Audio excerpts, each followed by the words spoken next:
Keith, what have you enjoyed the most about your running backs so far and how things are shaking out during training camp? For me, I would say the thing I've enjoyed the most is just how they come every day ready to work between meetings and how they attack our individual, how they out there on the field. These guys come ready to work every day, so that's my favorite part so far. I noticed that you tend to do some work with the returners. How do you compare and contrast what you need from in helping with the kick returner versus a punt returner? So I only work with the kick returners here, so I'll talk about that. I think the big thing when it comes to the kick return responsibility is overall, we're making sure we have the ball at the end of the play. So really just getting these guys decisive, communicating out there, and understanding what we're trying to do in the return game as we work with Coach Tink to make an explosive kickoff return unit. How would you best describe your running backs room right now? It's a great question. I would say a little bit of a gumbo. I think we have a lot of different assets in the room. I think about Adam Muhammad. He is a big, strong runner. I think the one thing that he brings is he's played a little bit, so he understands the work that needs to go in at practice to kind of carry yourself throughout a practice, in pre-practice. And then I think that's going to show up as we go into the season. Carter, very versatile, can do a lot of things. He's really smart in the pass protection game, natural catcher. Anthony Lee, who is a redshirt freshman for a young guy. He's coming around as a young guy who played a little bit last season. The thing that I've been kind of getting him more accustomed to. Okay, you see, we got to be able to adapt. And that we will. The thing that I've been getting him more accustomed to is running behind his pads and getting downhill. And then we have a group of other guys in there. CPS, Carson Perry-Smith, who moved over from the receiver room. Really tough kid, smart kid, runs well. I think about Victor Santino, who's a true freshman. He's trying to get himself together and learn. You know, it's hard being away from home, hard being a freshman sometimes. The kid that I would say I've been the most impressed with is Ashton Emery. When he's going, he's one of those guys you kind of look at him and say, man, is he really getting all those yards like that? Because you watch him, it's not very smooth, it's kind of jittery, but at the same time, he's running behind his pads. So I think you put all those things in a pot and, you know, we're continuing to boil, and it's all about our fundamentals that we work on and really trying to create a group that can help this team move forward. Talk about Adam a little bit further. He was a guy who was kind of penciled in as their number one at Washington. What did you know about him when he came here, and what's different about him than you expected? So I remember in the recruiting process late, I think at the time I was at Oregon State when he was coming out of high school at Apollo. And then I know he committed to Arizona, then ended up at Washington. That's kind of what I knew about him. Now that I'm here, he's developed into a really good running back. I think the thing that probably surprises me the most, and I'm sure everybody transfers for some reason, but for Adam, I think he's such a great kid. His mindset when it comes to work, how he treats not only his teammates, but how he treats everybody in this building. And when you interact with him, you can see this kid has a bright future outside of football, but I'm just happy he's here playing with us. At this point, with the transfer portal and the landscape of all of that, I'm sure you guys are kind of getting more and more used to having to do this, but how do you kind of build team chemistry in a room where there are a bunch of new faces on the team? I think that all starts with Coach LaPoy.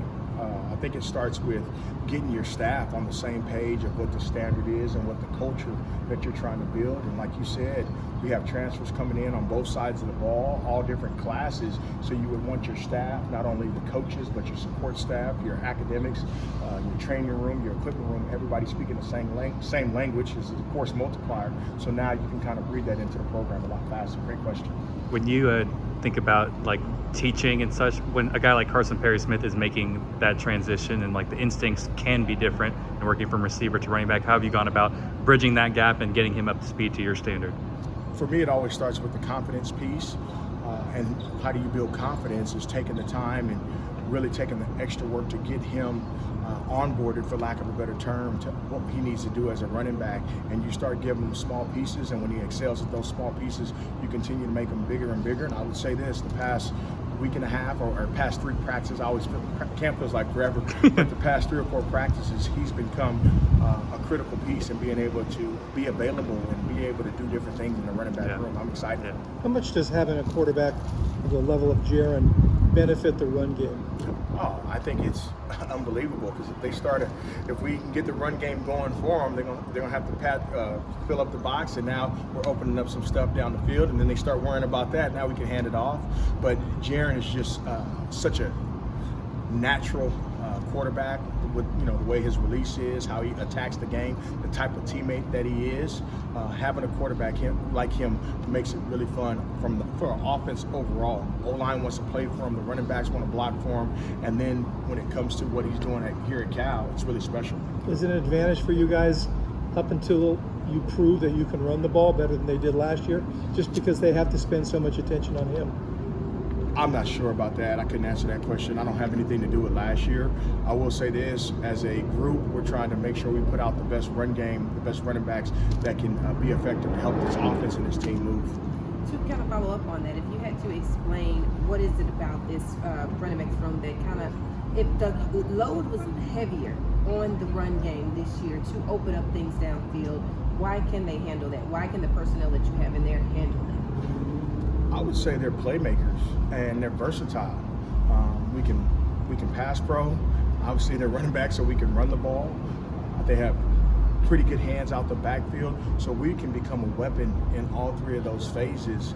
And that's where I feel like this room for me is really special, because you don't feel like you're hamstrung if a certain guy goes in the game, which is really important when you're talking about the full level of the offense. What did you think about how the O-line performed, especially with regards to the run game during the scrimmage? I thought they were good. I think the one thing where you want to be when I think about a team in fall camp, you want to make sure you're progressing forward. And I've watched the O-line from spring ball to now. They continue to press forward. Coach Famika, Coach Safel, those guys do a heck of a job getting those guys to just play and stay sticky on guys. I think we have guys that if you stay sticky on them, we can fall forward and make a guy miss. So I'm really excited about how that unit continues to gel.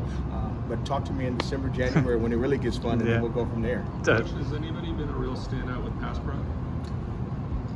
I would say this. When you say real standout, I think there's two elements of that. I think Carter surprised me how cerebral he is. I don't know if I'm using a big word, I shouldn't do that. How cerebral he is with the pass protection, just understanding the checks and understanding what needs to happen.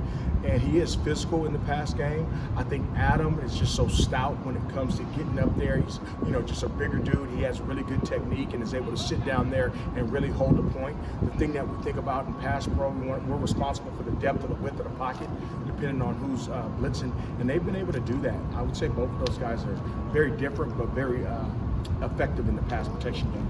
A lot of the coaches we've talked to, being in sync and being on the same page has stood out quite a bit. What's it been like working with Jordan, Famika, and Steve and trying to build the best version of the run game? It's been good. I think we all understand we want to put our players in positions where they can be successful. I had one of my mentors always said we don't want to spoil our talent, so we want to make sure we use the gifts and the things that not only that the running backs are good at, but what we feel the O-line is good at and what the tight ends can do, and that's the package we're trying to put together. So it's been fun because we're on the same page there. We're not trying to make plays for the players, we're trying to make plays that fit the players.